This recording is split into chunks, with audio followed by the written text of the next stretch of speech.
और अल्लाह के कुछ नाम बताता हूँ, फिर बात को ख़त्म करते हैं। अल्लाह के 99 नेम्स में से कुछ नाम मैंने सेलेक्ट किए हैं जो बहुत रेलेवेंट होंगे, क्योंकि हर इंसान चाहता है कि उसके प्रॉब्लम सॉल्व हों, हर इंसान चाहता है कि उसकी ज़िंदगी में बहार आए, उसकी ज़िंदगी में खुशियाँ आएँ। तो अल्लाह का एक नाम है Al Jabbar. It means the compeller, the restorer, किसी चीज़ को रिस्टोर करने वाला और कंपेल करने वाला। अल्लाह कंपेल करता है, अल्लाह को कोई कंपेल नहीं कर सकता किसी चीज़ पे, लेकिन अल्लाह मुसल्लत कर सकता है चीज़ें। क्रिएटर है, गॉड है। मुझे एक आलिम दीन ने कहा था कि अगर कोई बंदा किसी एडिक्शन में मुसल्लत है और उससे वो नहीं छूट रही, तो वो अल्लाह को इस एट्रीब्यूट से पुकारे कि या Al Jabbar please compel me to leave this, क्योंकि अल्लाह को ये बहुत पसंद है कि अल्लाह को उसके नामों का वास्ता दिया जाए। ये वसीला लेना चाहिए। नबी सल्लल्लाहु अलैहि वसल्लम अल्लाह के नामों का वसीला लेते हैं, और अल्लाह के जो नाम है उसका एक ख़ास मकसद है। अल जब्बार है द कंपेलर। मिसाल के तौर पे एक बंदे से फजर पे नहीं उठा जाता, उसने बड़ी कोशिश की है, वो ये दुआ करे कि ओ Al Jabbar compel me to wake up for Fajr, या अल्लाह ए अल जब्बार मुझे कंपेल करें कि मैं फजर पे उठूँ, मुझे कंपेल करें मैं नमाज़ें शुरू कर दूँ। फिर आप देखें अल्लाह ताला किस तरह आपको रिप्लाई करता है, क्योंकि अल्लाह को बहुत पसंद है। जितना जिसके पास अल्लाह का नॉलेज होगा और उस नॉलेज की बेसिस पे अल्लाह को पुकारेगा, ये इतना ज़्यादा अल्लाह सुब्हानहू व तआला जो है उस बंदे की कदर करेगा। क्यों? क्योंकि उस बंदे के पास अल्लाह के नामों का इल्म है। आपको पता है सुलेमान अलैहिस्सलाम का जो एक दरबारी था, वो जिन ने कहा था ना मैं ले आऊँगा तख्त, लेकिन वो जो दूसरा था उसने कहा मैं पलक झपकने में ले आऊँगा, और वो बंदे के पास अल्लाह के नामों का इल्म था।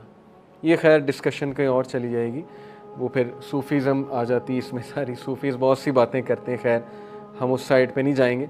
तो एनीवे अल्लाह के नामों में बहुत पावर है, अल्लाह के सारे एट्रीब्यूट्स में। तो अल जब्बार है द कंपेलर। अल कहार, अल कहार का मतलब है द एवर डोमिनेटिंग। जब बंदा किसी मसले में फंसा हो और उससे लग रहा है कि दूसरे उसको डोमिनेट कर रहे हैं, स्पेशली उसके दुश्मन, बिजनेस डीलिंग में फंसा हुआ है कुछ, तो फिर बंदा अल्लाह को अल कहार के नाम से पुकारे, द एवर डोमिनेटिंग, कि अल्लाह तू एवर डोमिनेटिंग है, कभी भी मेरे दुश्मन मुझ पर डोमिनेट ना कर जाएं। अल्लाह मैं तेरी हिफाजत पकड़ता हूँ, मैं अल कहार की हिफाजत पकड़ता हूँ। अल्लाह को ये दुआ कितनी पसंद आएगी, अल्लाह ताला को आपका ये पुकारना कितना पसंद आएगा कि ये बंदा मेरे नाम को जानता है, मेरे नाम को एक्नॉलेज कर रहा है, मेरे एट्रीब्यूट को एक्नॉलेज कर रहा है, और उस नॉलेज की बेसिस पे मुझे पुकार रहा है। अल्लाह ताला का एक नाम है अल फत्ताह।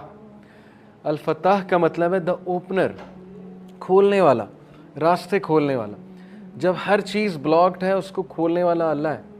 कुरान में हज़रत यूनुस अलैहिस्सलाम की मिसाल है कि मछली के पेट में अंधेरों में ज़ुलुमात में से हज़रत यूनुस अलैहिस्सलाम ने अल्लाह को पुकारा, ला इलाहा इल्ला अंता सुब्हानका इन्नी कुन्तु मिनज़ ज़ालिमीन, और अल्लाह कहता है कि हमने उसको निकाला वहाँ से, हमने उसको अपने बंदे को निजात दी वहाँ से। तो जब कोई बंदा ऐसी सिचुएशन में स्टक हो कि उसे समझ नहीं आ रही मैं करूँ क्या, मैं निकल ही नहीं पा रहा, बहुत सी सिचुएशंस आएंगी आप पे, ट्रस्ट मी। कभी कभी इंसान एक वेल में चला जाता है, जैसे यूसुफ अलैहिस्सलाम की मिसाल है कि वो एक वेल में गिर गए। अब उनके पास क्या सलूशन था? बाहर निकले तो बाहर भाई वेट कर रहे हैं, भेड़िए हैं वो खा जाएंगे, अंदर वेट करें तो भूख प्यास से मर जाएंगे। तो कभी कभी इंसान पे ये सिचुएशन आती है, उसे समझ नहीं आता मैं करूं क्या, मेरे हाथ से चीज़ें निकल रही हैं। That is where Al Fattah's role come. Allah सुब्हानहू व तआला का जो ये एट्रीब्यूट है अल फत्ताह, अल्लाह मेरे बंद रास्तों को खोल दें, और अल फत्ताह से पुकारें अल्लाह ताला को। ये बहुत पावरफुल नाम है। और फिर अल्लाह का एक नाम है अल वकील। अल वकील का मतलब होता है द डिस्पोज़र ऑफ अफेयर्स, मामलात का डिस्पोज़र। हर चीज़ अल्लाह की कोर्ट में जाके इजाज़त लेती है, फिर एक मामला होता है। एक पत्ता भी नहीं कायनात में गिरता, लेकिन उसका नॉलेज अल्लाह को है, और वो अल्लाह की इजाज़त से होता है। कोई भी चीज़ इधर से उधर नहीं हो सकती जब तक अल्लाह डिस्पोज ऑफ ना करे उसे। हर मैटर अल्लाह की कोर्ट में जाता है। और ये अल वकील जो है, ये सूरह यूसुफ में अल्लाह का एट्रीब्यूट मेंशन हुआ है इस ज़ुमरे में, कि यूसुफ अलैहिस्सलाम को कितना उनका डाउनफॉल लाने की कोशिश की उनके इर्द गिर्द के लोगों ने। उस खातून का पूरा वाक़या बदनाम करने की कोशिश की, जेल में चले गए, जेल में बंद करवा दिया, एट द एंड सक्सेसफुल वही हुए, क्योंकि डिस्पोजर ऑफ अफेयर्स के साथ उनका ताल्लुक था। जिस बंदे का ताल्लुक और लो लग गई अल्लाह सुब्हानहू व तआला से, जिसने अल्लाह को पुकारा, जिसने अल्लाह को एक्नॉलेज किया, जिसका तवक्कल अल्लाह ताला पे है, उसको कभी अल्लाह मायूस नहीं करता। इट्स ऑल अबाउट तवक्कल, it's all about belief in Allah सुब्हानहू व तआला। और मिरेकल्स होते हैं, फिर बहुत सी चीज़ें होती हैं। और अगर आपकी दुआ ना भी कबूल हो तो फिर अल्लाह आपको ऐसी स्ट्रेंथ दे देता है अपनी डिफ़िकल्टीज से बियर करने की, जिसको अगेन वही फील कर सकते हैं जिन्होंने ये चीज़ एक्सपीरियंस की है।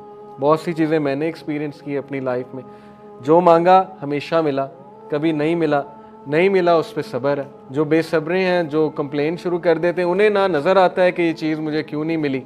तो इसलिए इंसान से भी तो कुछ दरकार है ना। इंसान यही कहे जाए कि नहीं नहीं नहीं, सब अल्लाह से दरकार है, मुझसे कुछ दरकार नहीं, ना मैंने पेशेंस शो करनी, ना शुक्र करना है, मैंने कुछ नहीं करना, सब अल्लाह ने करना है। नाउज़ बिल्लाह, ये तो फिर वो जीनी इन द लैम्प वाला कॉन्सेप्ट है कि हुक्म मेरे आका अल्लाह, जीनी नहीं है। नाउज़ बिल्लाह, अलादीन वाला कॉन्सेप्ट नहीं है कि चिराग रगड़ा, हाथ उठाए कि यार अब मर्सिडीज़ दे दे, तो बस अभी 5 मिनट बाद मर्सिडीज़ सामने होनी चाहिए, नहीं हुई तो अल्लाह से नाराज़। ये कॉन्सेप्ट नहीं है हमारी यूथ का। अनफॉर्चुनेटली ये कॉन्सेप्ट है कि जो मांगे अभी दे, अभी इसी वक्त दे दे, और नहीं दिया तो इसका मतलब मेरी दुआ नहीं कबूल हुई। बहुत सी चीज़ें दुरुस्त होने वाली, तरबियती एस्पेक्ट से कह रहा हूँ। तो अल वकील है द डिस्पोजर ऑफ अफेयर्स, अर रशीद है द गाइड, रास्ता दिखाने वाला। हर चीज़ में अर रशीद की तलब जो है, मदद जो है वो तलब करें। बिज़नेस करते हुए, कोई डिसीजन लेते हुए इस्तिखारा करें अल्लाह ताला से, अल्लाह ताला को एक एक बात पे पुकारें। सहाबा तो नबी सल्लल्लाहु अलैहि वसल्लम ने सहाबा की ऐसी तरबियत की थी कि वो तस्मा भी अल्लाह सुब्हानहू तआला से मांगते थे, जूती का। कोई छोटी से छोटी चीज़ उन्हें मांगनी होती थी, वो अल्लाह की मदद तलब करते थे। पायस लोग थे ना, पाइटी उनका गोल था, अल्लाह ताला के करीब होना उनका गोल है। हमारी लाइफ में अल्लाह कितना है, इस पे हम गौर करें। और अगर दूर हुआ है तो who went far, Allah went फार या हम, वी वेंट फार। अगर डिस्टेंस हुआ है अल्लाह, तो किसने डिस्टेंस किया? अल्लाह ने हमें अपने आप से डिस्टेंस किया है या हमने अल्लाह को जो है वो डिस्टेंस किया हमारे से? तो ये अल्लाह के एट्रीब्यूट्स हैं।